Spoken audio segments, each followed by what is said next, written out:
And there's no words I can say, but the worst of all of this is it didn't have to be this way. You know, I hear crocodile tears. I hear people, they should rot in hell, they should this and that. But we can fix this, and it should have been fixed, and it wasn't this way. Names like Laken, Weston, Rachel, Kayla, human souls, human beings that were raped, that were murdered, that were disfigured, that were tortured and thrown away like garbage. And this is because, and I'm going to say it, of the Harris-Biden failure. And everybody can say what they want to over there, and I'm going to talk about that in a minute. And I'm sad to say this because I don't want to be mean. I do not want to be partisan, but I'm simply telling you the truth. The truth is, tens of thousands of Americans are being killed by fentanyl, and you know it. I don't have to repeat all the testimony that you all gave, and that drug flows freely through our borders. The truth is, in Aurora, Colorado, gangs of Venezuelans are taking over apartment buildings and extorting rent from people. Think how scared those people are. They're having to pay them money so that they can live safely in their own home. The truth is, in Ohio, Haitian migrants are beheading the ducks in public parks. And yes, it's weird. It is weird.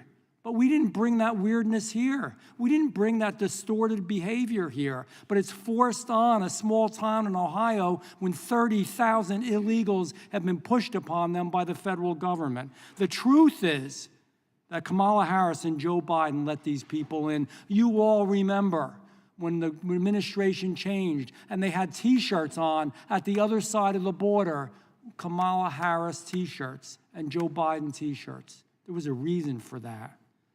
It is tell the truth time for a change. Who rescinded the executive orders? The executive orders that Donald Trump had put in that were there to protect us. Who wouldn't finish the wall?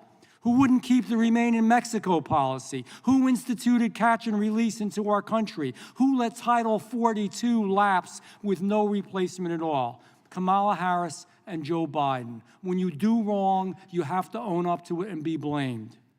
And when our party, and I hope you'll look at old videos from the past, because this is not the only hearing we've had. We've had these hearings all across the country.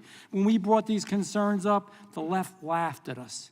And they said they were fabricating stories and that we were being political.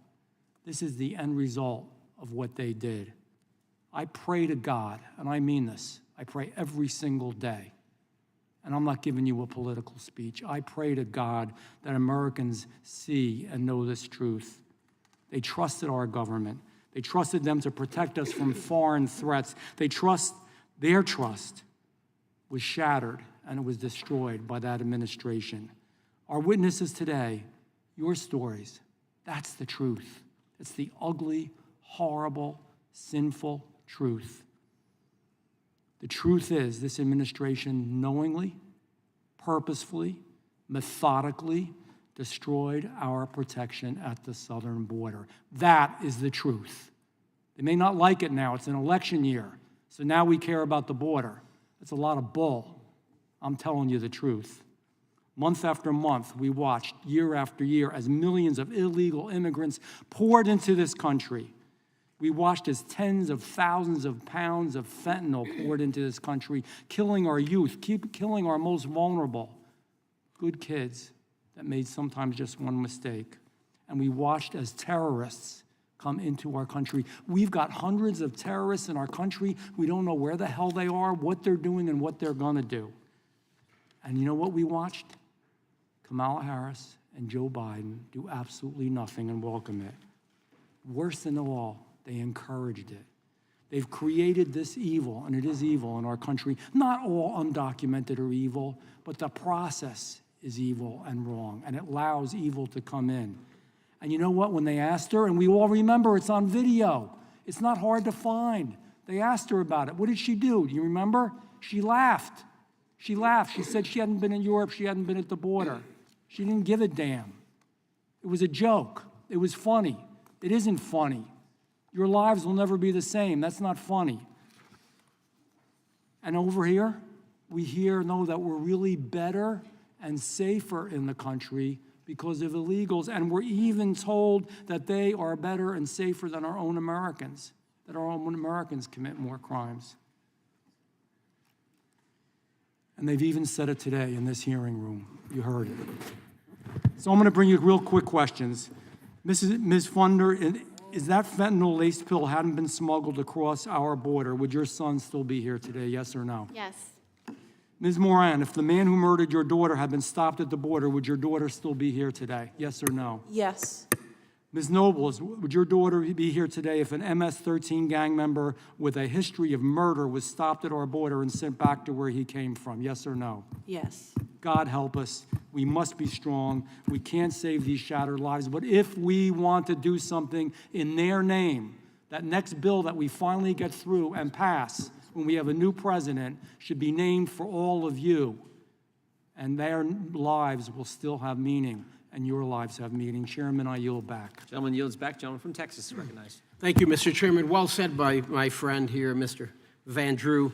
I'd like to thank our witnesses for being here, taking the time. To the witnesses that have lost a child at the hands of this crisis. As a father of three, I can't fathom what you're going through, and I'm truly sorry for your loss. Ms. Nungary, I introduced the House version of the Justice for Jocelyn Act, which I thank your family. You helped write it.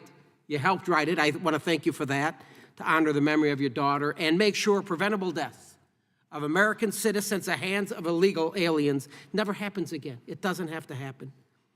And thank you again for your family's help and on that. And again, my apologies. Spend a minute and share with the committee how important it is that, that this bill, this Justice for Jocelyn Act, that it gets passed. I believe it's super important for it to get passed because we don't know who we're allowing in this country. And the fact there were hundreds of beds they could have had them in, there was no reason to do the catch and release. What we have going on, there was no reason for it. They should have stayed apprehended until their immigration court hearing. That's right. It's not right, it's not fair. It took an innocent child from a future.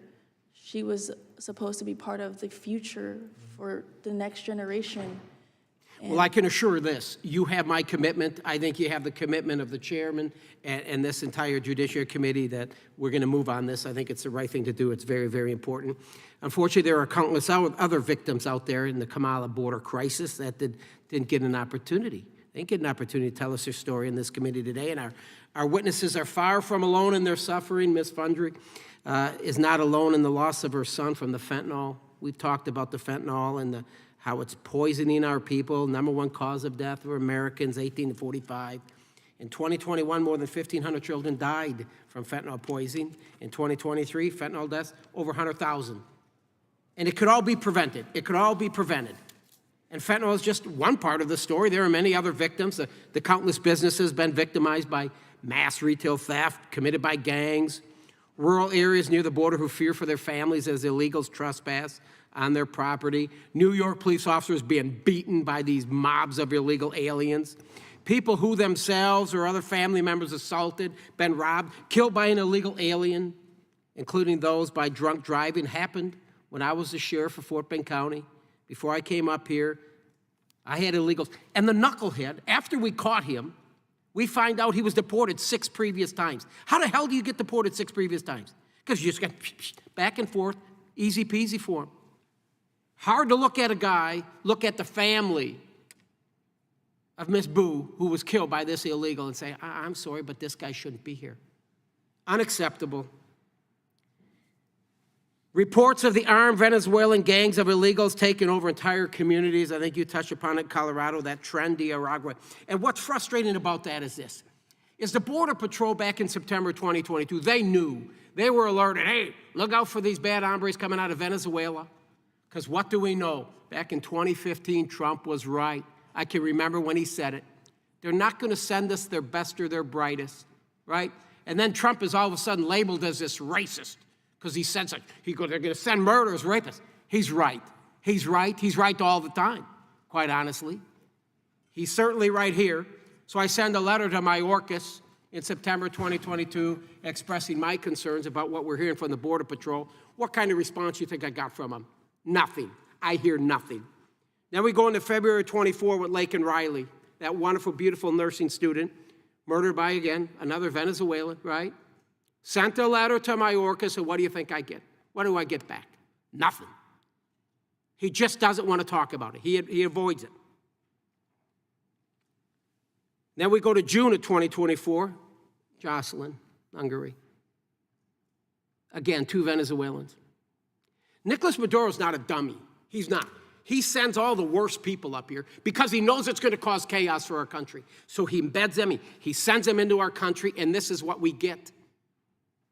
Venezuela's, their inflation is over 222%. Their poverty rate is at 50%. Why wouldn't he want them back? We can't find out what kind of people these are when they enter our southern border. We don't have a relationship with Venezuela to find out what kind of people these are. But I'll guarantee it, Kamala Harris, you're responsible for this. Do you know what her position was in the border real quick? And then I'm gonna finish. Her campaign positions: pledge to end my immigrant detention. I'm gonna taxpayer fund gender care. I'm gonna decrease the funding of ICE, and I'm gonna end ICE detainers. The American people are smarter than this, and if we're gonna save our country, let's bring Donald Trump back. The American people are smart enough, and we're gonna save our country and secure a border on November 5th. Donald Trump will do it for all of us because he puts America first. He puts you first and your families. God bless you all. Gentleman yields back. Gentleman from Texas is recognized. Oh, Mr. Excuse me, Chair. I'm sorry. We've been joined by the lady from Vermont. You're recognized for 5 minutes. Thank you, Mr. Chair. I come here as a new member of Congress. Was a teacher prior to that. I have 2 teenagers myself. And I know that there is nothing that matters more to us as moms, as our kids.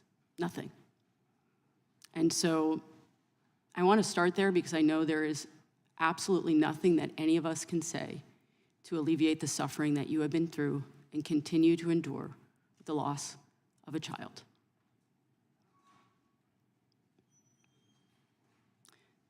Prior to coming into the committee today, I was in a hearing on the online dangers that girls and teenagers face. I have committed my life to work on the mental health crisis, the crisis of loneliness in this country, especially among teens and young people. I'm concerned about gun violence prevention. I'm concerned about solving real problems. And what's been so hard for me being on this committee is I come from my state legislature where people do sit down across the aisle. And they sit down and they solve problems together. And it's been very frustrating for me when I know coming into here that this problem, this terrible problem of broken immigration, of dangers at the border, predates this Congress, predates this president. We can go back decades. This is a can that has been kicked over and over again. Now, again, there's no comfort in that for any of you. But I think what Americans need to be demanding of all of us, I don't care what party you are, what they should be demanding of all of us are real answers to these problems. Because nobody should have to bury their child because they've experienced violence. Nobody should. And so I guess I want to make a plea, honestly. We don't know who's going to be president come January. We don't know who's going to be in charge of this chamber, whether it's going to continue to be the Republicans or be the Democrats. We don't know. What we do know is that we, as members of Congress, should be working every single moment of every single day in our committees to actually get work done together. The American people deserve better from all of us. And I think what pains me the most as a parent who just sent my kids off to school again in the last 2 weeks is spending so much time worrying about the gun violence that they experience in schools. And I hear from parents all over my district that they're worried about the safety of their kids. And again, whether it is the violence at the border, whether it is a broken immigration system, whether it's gun violence prevention, I wish that we could stop the grandstanding and actually sit and do work together. That's why we're sent here. We are not sent here to serve any person running for president. I don't care what side of the aisle you're on. That is not what we're here for, to talk about your guy or your gal that you want to see in that office. The American people deserve better from all of us. My family deserves better from all of us.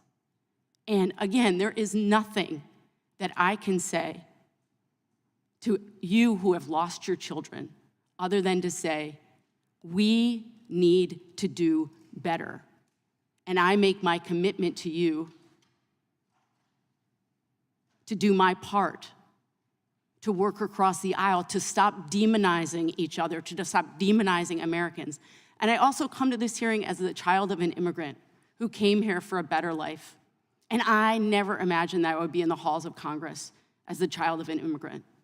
And so I am holding many stories here as I sit here, and I'm just very deeply, deeply sorry for your loss. And I will do everything that I can in my job to make sure it doesn't happen again. I yield back.